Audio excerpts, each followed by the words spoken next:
Assalamualaikum warahmatullahi wabarakatuh, saudaraku semuanya. Bertemu kembali dengan kami di channel Pabrik News. Kali ini kami akan menayangkan berita-berita yang sangat menarik di masyarakat saat ini, yaitu pernyataan Presiden Prabowo yang menyatakan siap pasang badan membackingi masalah utang kereta cepat Jakarta Bandung, kereta WUS yang jatuh tempo ini. Di sisi lain, Menteri Keuangan Pak Purbaya itu menolak membayar tunggakan utang kereta cepat pakai dana APBN. Nah, apakah ini strategi Pak Prabowo tiba-tiba kok tunduk pada Opung Luhut daripada mendengarkan Menteri Keuangan Purbaya? Kita simak videonya berikut ini.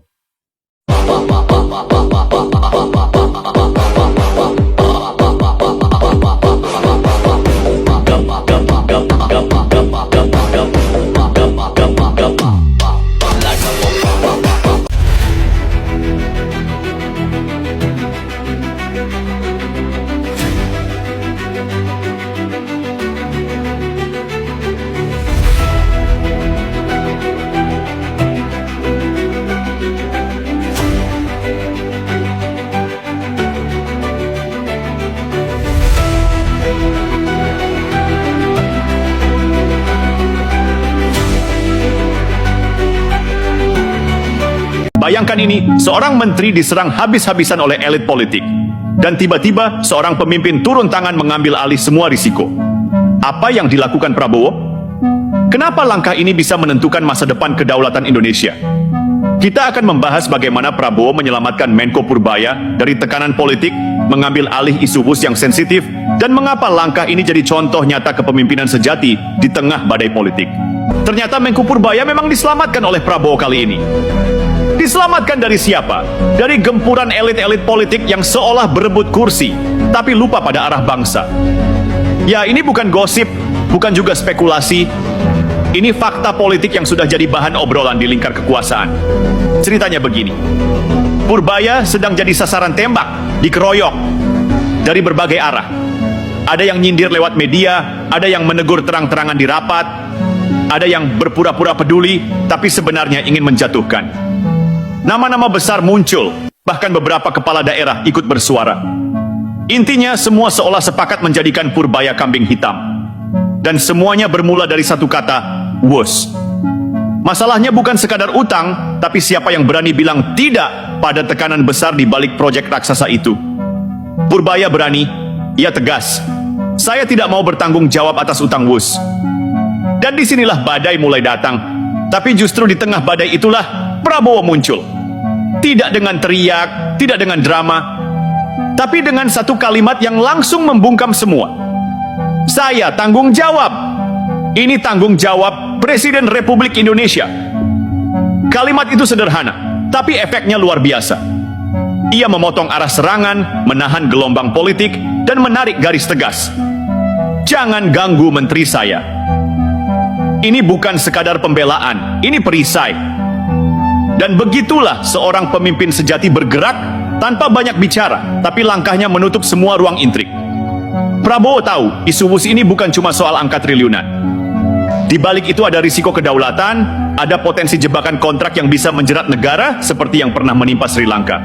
Ia tahu kalau sampai ada klausul rahasia yang menjaminkan aset negara, itu bukan lagi soal ekonomi, tapi soal harga diri bangsa. Karena itu, ia pilih mengambil alih. Ia pasang badan. Dan Purbaya tetap tegak, tidak membela diri, tidak menyalahkan siapapun. Ia tahu langkah Prabowo itu bukan hanya untuk dirinya, tapi untuk menjaga agar pemerintahan tetap solid. Loyalitas seperti itu langka, dan Prabowo membalasnya dengan perlindungan penuh. Kita boleh bilang, sinergi keduanya ini seperti kombinasi bensin dan mesin. Prabowo yang menyalakan api tanggung jawab, Purbaya yang menjaga agar mesin ekonomi tetap berjalan tanpa meledak, yang satu pelindung, yang satu pengendali. Sama-sama bekerja bukan untuk gengsi tapi untuk negeri. Lucunya, sebagian elit yang dulu menyerang kini justru kebingungan. Karena langkah Prabowo mematahkan skenario mereka. Mereka ingin menciptakan celah antara presiden dan menterinya, tapi yang terjadi malah sebaliknya. Hubungan keduanya semakin solid, semakin transparan. Ironi politik yang berbalik arah. Dan kalau kita mau jujur, langkah Prabowo ini tidak populer. Tidak semua pemimpin berani menanggung beban bawahannya di depan publik. Biasanya yang terjadi adalah sebaliknya. Kalau ada masalah, bawahan disalahkan, lalu dikorbankan demi citra. Tapi Prabowo tidak begitu. Ia justru maju paling depan, menanggung semua risiko kritik dan cibiran. Karena baginya, kepemimpinan itu bukan soal mencari aman, tapi soal berani berdiri di tengah badai. Makanya, langkah ini harus dilihat sebagai pelajaran politik, bahwa kekuasaan bukan sekadar posisi, tapi tanggung jawab. Bahwa negara ini butuh pemimpin yang berani berkata, saya yang tanggung jawab. Itu bukan urusan saya. Dan Purbaya di sisi lain, membuktikan dirinya bukan teknokrat biasa. Ia bukan tipe pejabat yang mencari aman. Ia hati-hati, transparan, dan berani bicara tentang risiko utang luar negeri. Sesuatu yang sering dihindari pejabat lain. Ia tahu jebakan utang itu bisa membahayakan kedaulatan ekonomi. Dan keberaniannya itulah yang membuat Prabowo menaruh hormat. Dua tokoh ini sekarang berdiri sebagai contoh nyata bahwa pemerintahan yang kuat tidak dibangun dari pencitraan, tapi dari saling percaya dan keberanian mengambil tanggung jawab.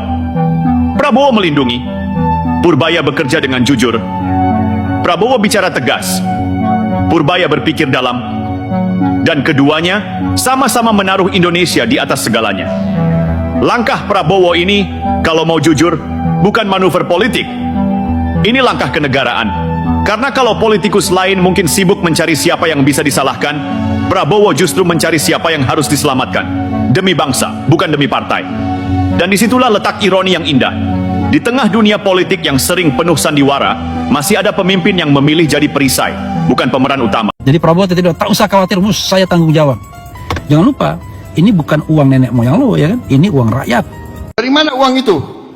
Uang itu dari uang rakyat. Uang itu dari pajak. Enggak. Kalau begitu, ini bukan presiden yang baik, ya. Ini presiden cuci piring namanya. Kalau seandainya tiba-tiba untuk menutupi suatu skandal yang bernilai triliun, dia bilang saya yang tanggung jawab. Sekilas tampak menyelesaikan masalah, tapi di balik itu, Presiden terkesan ingin meredam kasus korupsi yang sedang diusut KPK, kata para ahli. Kok bisa? Antoni Budiawan menilai pernyataan Prabowo itu seperti ingin menutup-nutupi dugaan korupsi proyek kereta cepat yang sedang diselidiki KPK, sebab kasus hukumnya masih belum jelas dan upaya penyelesaiannya tidak sesuai dengan payung hukum yang ada. Kalau Ihsanuddin Nursi lebih keras lagi bahasanya. Menurut dia, pernyataan Prabowo yang bilang enggak usah ribut-ribut itu seperti sedang membungkam upaya penyelidikan hukum yang sedang berjalan di KPK. Juru bicara KPK bilang saat ini tim penyelidik mereka sudah dan masih akan mengundang pihak-pihak terkait untuk dimintai keterangan soal megaproyek itu. Dengan kondisi KPK yang masih berproses seperti itu, ditambah kata-kata Prabowo yang ini, menurut Antoni, pemerintah seperti mendahului proses hukum yang sedang dilakukan KPK. Menurut Antoni, selagi proses hukum berlangsung, proses negosiasi untuk restrukturisasi utang bisa tetap berjalan. Tapi hasilnya jangan memperpanjang batas pelunasan dari 40 tahun jadi 60 tahun. Jika ingin menyelesaikan masalah, turunkan bunga utang yang dinilai terlalu mahal. Memang berapa sih utang kereta cepat? Cuma pihak-pihak terkait yang tahu totalnya berapa. Mungkin sekitar 75% dari nilai proyek yang mencapai 116 triliun rupiah. Presiden Prabowo bilang sih cicilannya 1,2 triliun per tahun. Itu baru bunganya loh. Belum utang pokoknya yang baru bisa dibayar 10 tahun lagi setelah grace period berakhir. Tujuan grace period adalah memberikan kelonggaran waktu kepada perusahaan pembiayaan proyek untuk beroperasi dan menghasilkan pendapatan sebelum memulai membayar cicilan pokok utang. Jadi setelah 10 tahun, cicilan utangnya pasti lebih besar dari 1,2 triliun rupiah. Baru nyicil bunganya aja udah pada repot karena perusahaan konsorsiumnya nggak sanggup. Apalagi nanti pas sudah bayar utangnya. Nah, karena keuangan perusahaan konsorsium BUMN yang megang proyek ini sudah berdarah-darah, merugi hingga 4,5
Saya kira Prabowo perlu ditegur keras. Nggak apa-apa, ini biar aja disiarkan. Perlu ditegur keras. Bahwa ketika Prabowo mengatakan atas nama rakyat dan itu berdampak menutupi kasus korupsi, Prabowo mesti tahu bahwa rakyat hari ini sedang menderita. Bahwa rakyat hari ini susah mencari kerja. Bahwa rakyat hari ini sedang kelaparan. Bahwa ada 9,9 juta generasi Z nganggur. Lalu atas nama rakyat siapa? Kalau kemudian kasus yang begitu tanda-tandanya begitu terang kemudian diberhentikan dengan atas nama rakyat dan dia tanggung. Kalau ditanggung sama dirinya, tapi kita juga curiga uang dari mana Prabowo, ya kan? Uang dari mana? Itu nanggung utangnya, bunga utangnya, atau cuman yang kemarin kena tagihan Jualan kuda kali. atau jualan kudanya kan itu. Jadi negara ini bukan paguyuban. Masuk urusan korupsi. Ini persoalannya korupsi, dugaan kuat korupsi, lalu dianggap selesai itu. Nggak cukup dengan narasi itu. Itu bukan seorang leader menurut saya. Jadi Prabowo perlu ditegur keras, ya, kritik keras, karena ini salah. Gitu. Nah, lalu dia di situ kan membangga-banggakan, ya kan, kita mesti bangga sebagai bangsa yang punya kereta cepat, gitu. Itu juga argumen parah. Kereta cepat Jakarta Bandung itu teknologinya Cina. Apa yang bisa dibanggakan? Bukan milik. Kalau adik-adiknya Bang Andi sama Bang Indro bikin teknologi kereta cepat dari Jakarta Surabaya yang bikin putra-putra bangsa kita sendiri, baru kita bangga. Ini Cina. Apa yang dibanggakan? Saudaraku semuanya, sebelum kita melanjutkan videonya, di media sosial rame pernyataan Presiden Prabowo yang pasang badan mau menanggung hutang kereta cepat. Sebelumnya Menteri Keuangan Purbaya ngotot tidak mau membayar hutang pakai APBN. Apakah Pak Prabowo sudah mulai tunduk dengan tekanan-tekanan lingkaran pembantunya? Jangan lupa like, komen, subscribe, dan tekan tanda lonceng. Semoga saudaraku semuanya diberikan kesehatan yang berlimpah ruah. Kita simak videonya berikut ini. Ini kayaknya semacam respon terhadap isu yang berkembang akhir-akhir ini setelah beliau menyatakan akan mengambil alih tanggung jawab terhadap hutang wush, ya, yang disebutkan oleh beliau akan siap untuk membayarnya. Kalau kita lihat reaksi publik, orang mengaitkan bahwa kalimat atau pidato Pak Prabowo yang menyebut beliau akan mengambil alih hutang wush itu sebagai tekanan dari mantan presiden yang sebelumnya kepada Pak Prabowo. Jadi mungkin pada pidato hari ini beliau menegaskan bahwa kebijakannya untuk mengambil alih hutang wush itu bukan dalam konteks tekanan itu, tapi ya semata-mata murni sebagai pendapat beliau, hasil kajian beliau, lalu menetapkan bahwa beliau mengatakan mengambil alih tanggung jawab terkait dengan hutang wush itu, gitu. Jadi itu satu segi menepis berbagai ciutan publik lah ya terkait dengan dugaan adanya tekanan dari Pak Jokowi terhadap Pak Prabowo terkait dengan pelunasan hutang itu, gitu. Tapi berarti kalau Pak Prabowo sampai belak-belakan mengklarifikasi, apakah bisa dibilang Pak Prabowo juga kayaknya mulai terganggu deh dengan kabar ia tertekan oleh Pak Jokowi? Persis. Artinya kan beliau tetap ingin memperlihatkan bahwa beliau betul-betul tidak dikendalikan oleh siapapun. Beliau tetap adalah sebagai satu-satunya dalam pengertian yang pejoratif ya, bahwa presiden gitu. Nah, jadi mungkin pada tingkat tertentu respon publik yang kelihatan agak mungkin di luar dugaan Pak Prabowo, itu yang membuat beliau sekarang menegaskan bahwa keputusan ini nggak ada kaitannya dengan tekan-menekan antara beliau dengan Pak Jokowi. Jadi ini semacam pernyataan bahwa beliau murni mengambil alih tugas tanggung jawab ya soal wush itu, gitu. Okay. Nah, karena boleh jadi memang reaksi publik yang kelihatan begitu tinggi yang mengaitkan soal hubungannya dengan Pak Jokowi selama ini sebagai cara Pak Prabowo istilahnya itu ya katakanlah untuk mengambil alih ya tanggung jawab terkait dengan makin tingginya perhatian publik terkait pengadaan bus ini. Oke, nah kalau dari Pak Nurdin, ini kan sebenarnya bukan pertama kali Pak Prabowo di forum besar membahas soal hubungan dengan Pak Jokowi. Tapi kalau menurut Anda, apa kepentingan Pak Prabowo sampai harus mengklarifikasi itu di sebuah forum besar? Jadi saya kira apa yang disampaikan Pak Prabowo tidak lebih daripada sebuah respon positif ya terhadap isu-isu, namanya juga isu yang berkembang, yang menurut beliau dan menurut saya juga itu mungkin menurut Bunda juga itu tidak baik gitu ya. Artinya bukan budaya kita. Memang sekarang ini dalam proses demokrasi bangsa Indonesia itu sudah mulai tidak pada berlandaskan nilai. Mudah-mudahan tidak cenderung kebablasan. Padahal kita punya budaya Pancasila. Nah, kita mesti pahami bahwa seringkali Pak Prabowo sebagai presiden itu menyatakan bahwa kita harus menghargai pemimpin yang telah memimpin negeri ini. Apapun kekurangannya pasti banyak jasanya. Nah, jasanya itu kita kita harus kenal, kita harus hargai. Kemudian kekurangannya tugasnya Pak Prabowo untuk melanjutkan proses pembangunan mulai dari Presiden Soekarno, Pak Harto, Gus Dur, Ibu Mega, SBY, Pak Jokowi. Beliau mengatakan kita harus menghargai jasa para pemimpin presiden yang lalu. Tapi memang sekarang ini ya itulah dampak negatif daripada proses demokrasi kita. Kita terkadang keterbukaan tanpa nilai, keterbukaan tidak berlandaskan hukum, apalagi meninggalkan jauh dari budaya Pancasila. Pak Prabowo adalah seorang Pancasilais yang paham betul tentang 36 butir nilai-nilai Pancasila. Saling menghormati, saling menghargai, saling mengerti. Budaya ini yang harus kita pelihara. Itu yang dikatakan ini sangat berbahaya kalau sering memfitnah para pemimpin, menjelek-jelekan para pemimpin. Itu terlepas dari kekurangannya, jasanya pasti banyak. Persoalan Pak Prabowo mengatakan bahwa Gus tanggung jawab, ya memang harus tanggung jawab negara. Nah, kalau bicara tanggung jawab negara, tanggung jawab presiden, itu pernyataan sebagai seorang pemimpin yang taat, yang patuh terhadap tugas dan tanggung jawabnya, apa yang menjadi tanggung jawabnya, apa yang menjadi kewajibannya, apa yang harus dilakukan demi kepentingan bangsa dan negara. Nah, tapi jangan Pak Nurdin, lupa, WUS itu misalnya, itu memang B2B, tapi B2B dengan siapa? BUMN. BUMN milik siapa? Milik negara. Ketika kita bicara negara, apakah penanggung jawabnya adalah presiden? Jadi itu pernyataan seorang pemimpin yang harus kita patuh, justru kita apresiasi, kita hargai. Kemudian kenapa soal dikaitkan dengan Pak Jokowi? Nah, kalau seperti waktu Pak Jokowi juga presiden, dikaitkan dengan Pak SBY dengan lain-lain. Tidak begitu cara kita memandang peralihan kepemimpinan dari 5 tahun ke 5 tahun dan seterusnya. Oke, tapi Pak Nurdin, kalau misalnya kita melihat dari konteks Pak Prabowo yang bilang kalau dia tidak dikendalikan oleh Pak Jokowi, Anda melihat ini sebagai bentuk Pak Prabowo mau menegaskan independensinya sebagai presiden? Pak Prabowo tidak mungkinlah ditekan oleh siapapun ketika tidak berdasar kepada apa yang menjadi program Asta Cita yang merupakan visi misi beliau. Tidak, saya yakin Pak Prabowo kan seorang pemimpin yang mudah ditekan, ya, mudah diatur-atur. Nggak mungkin itu. Apalagi seorang presiden yang beri kekuasaan oleh beliau adalah kepala negara sekaligus kepala pemerintahan.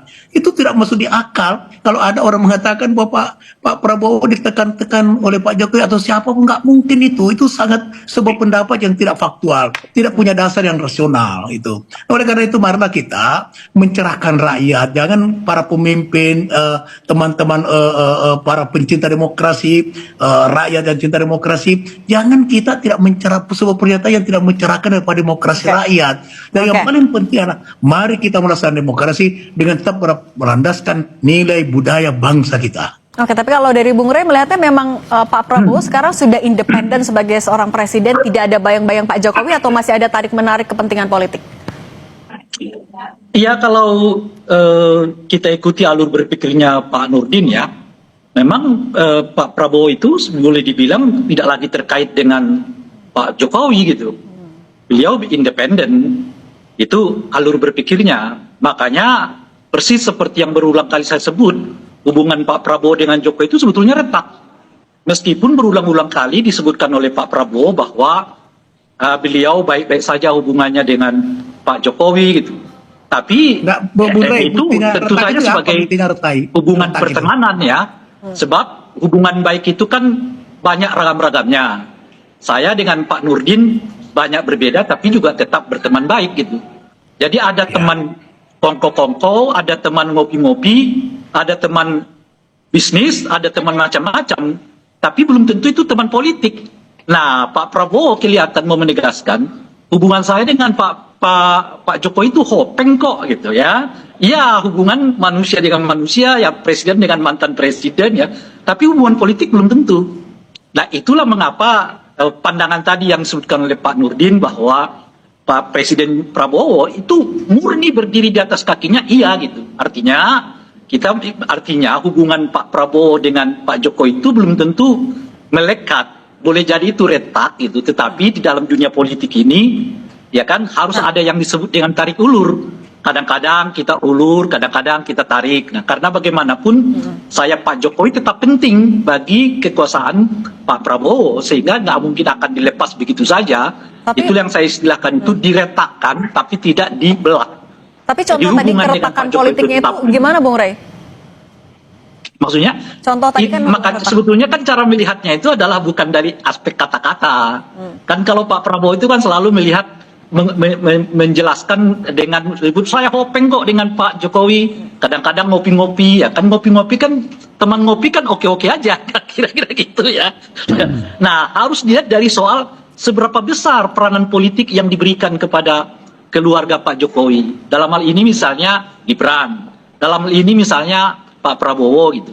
Itu cara melihatnya. Nah, sejauh ini justru yang saya lihat adalah makin sempitnya peranan Gibran dan juga peranan Pak Jokowi dalam pemerintahan Pak Prabowo itu. Oke, tetapi kan keretakan itu tidak boleh diumbar kepada publik karena itu memperlihatkan sesuatu yang berbeda dengan filosofinya Pak Prabowo sendiri yang yang menginginkan semua pemimpin itu kelihatan akur-akur saja. Meskipun sebetulnya di dalamnya ya saling ini, saling itu ya kan. Sikat sana, sikat situ. Oke, kalau gitu kita tanya dulu ke Gelombang kekecewaan rakyat kini makin bergemuruh. Mereka merasa dikhianati oleh sosok yang dulu lantang bersuara tentang keadilan dan keberpihakan kepada rakyat kecil.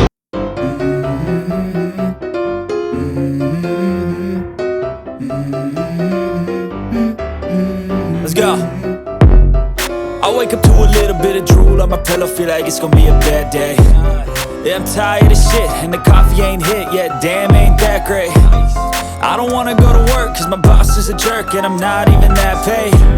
I need a change in my life, cause I don't feel alive, and there's nothing that makes me happy.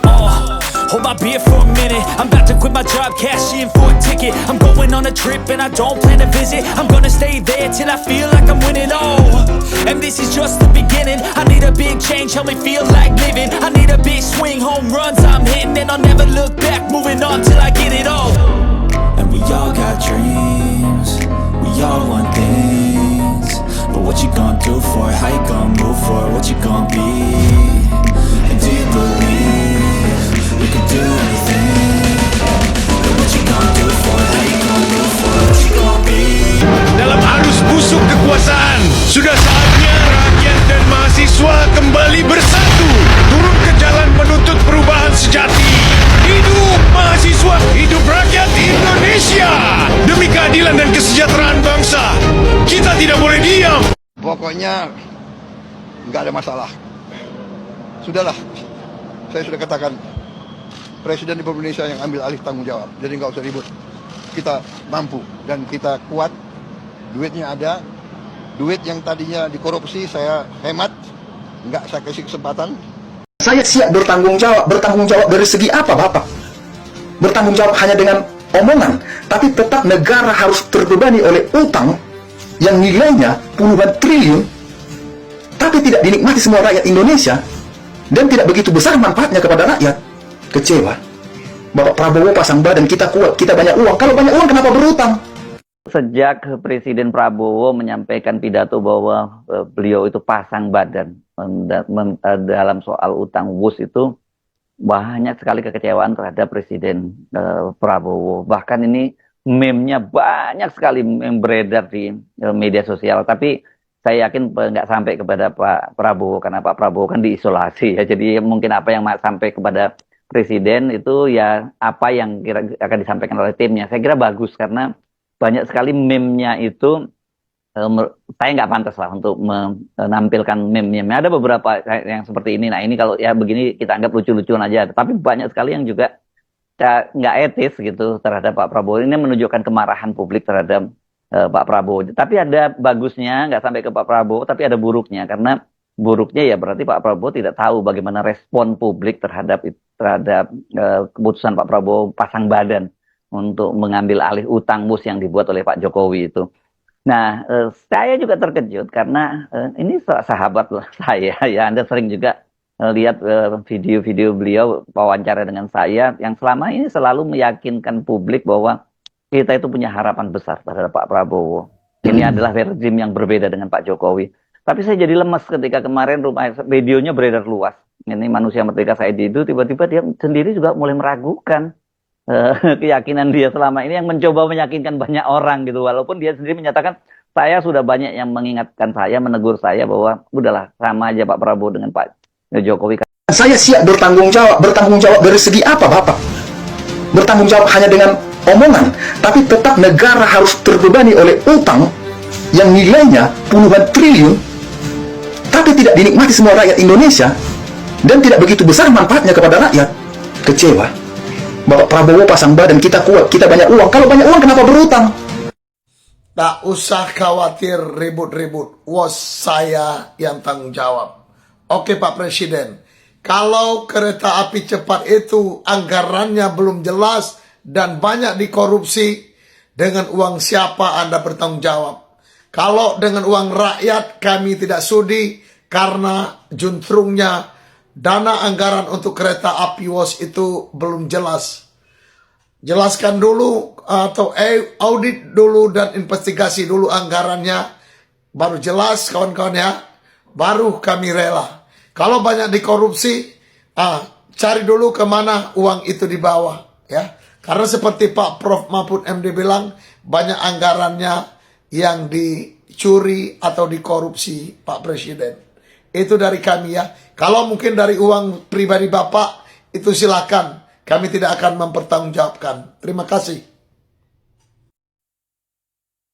Presiden Republik Indonesia Prabowo Subianto mengumumkan pemerintah akan menjamin kelangsungan pembayaran proyek kereta cepat yang sebelumnya banyak dipersoalkan publik karena ada dugaan korupsi dalam mega proyek di era Joko Widodo. Sementara para pengamat, para kritikus di anti korupsi sudah mengindikasi bahwa proyek ini kemungkinan besar banyak melakukan korup. Di antaranya modusnya adalah adanya upaya untuk melakukan pembengkakan harga atau di proses cost of run. Juga markup dalam pengadaan barang dan jasa untuk melakukan pengerjaan proyek kereta cepat. Berkenaan dengan hal itu, saya ingin memberikan respon terhadap pernyataan Presiden beberapa hal. Yang pertama, tindakan Presiden ini masuk kategori abuse of power. Karena Presiden telah mengambil kewenangan melampaui kewenangan aparat penegak hukum. Dengan pernyataan Presiden ini seolah-olah tidak ada masalah, problemnya hanya pembayaran hutang. Padahal yang dipersoalkan oleh publik bukan soal pembayaran hutang saja, alokasi dananya dari mana. Akan tetapi adanya dugaan tindak pidana korupsi yang harusnya ini diusut terlebih dahulu. Soal pembayaran cicilan utang itu soal yang berbeda, tetapi dugaan tindak pidana korupsi itu yang harus utama untuk diselidiki. Padahal KPK telah mengumumkan menyelidiki kasus ini.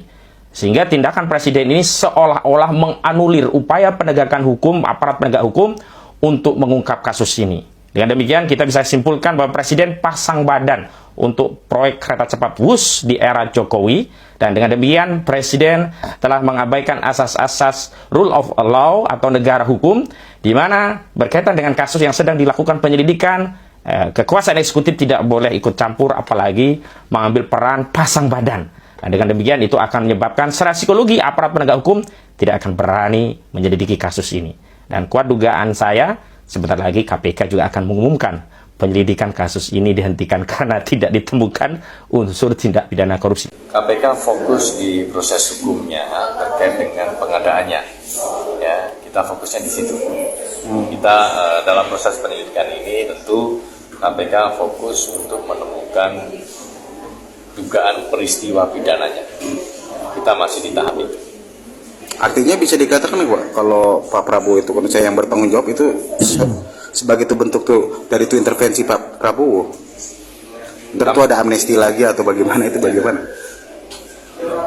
Setiap upaya pemberantasan korupsi tentunya itu adalah sebuah dukungan terhadap program-program presiden, terhadap program-program pemerintah, karena kita menyadari bahwa dengan adanya korupsi maka kemudian setiap rupiah untuk pembangunan, setiap rupiah yang digelontorkan untuk program-program presiden dan pemerintah itu juga kemudian terdegradasi karena korupsi.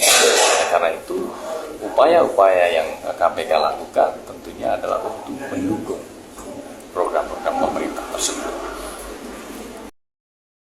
Demikianlah saudaraku video-video yang bisa kita tayangkan antara perseteruan Luhut dan Menteri Keuangan Purbaya, di mana Presiden Prabowo pasang badan mau membayar tunggakan utang kereta cepat yang jatuh tempo. Semoga ini menjadi wawasan kita, biar kita mengetahuinya apa yang terjadi di negeri ini, bisa mengambil kesimpulan, ya, bisa berpendapat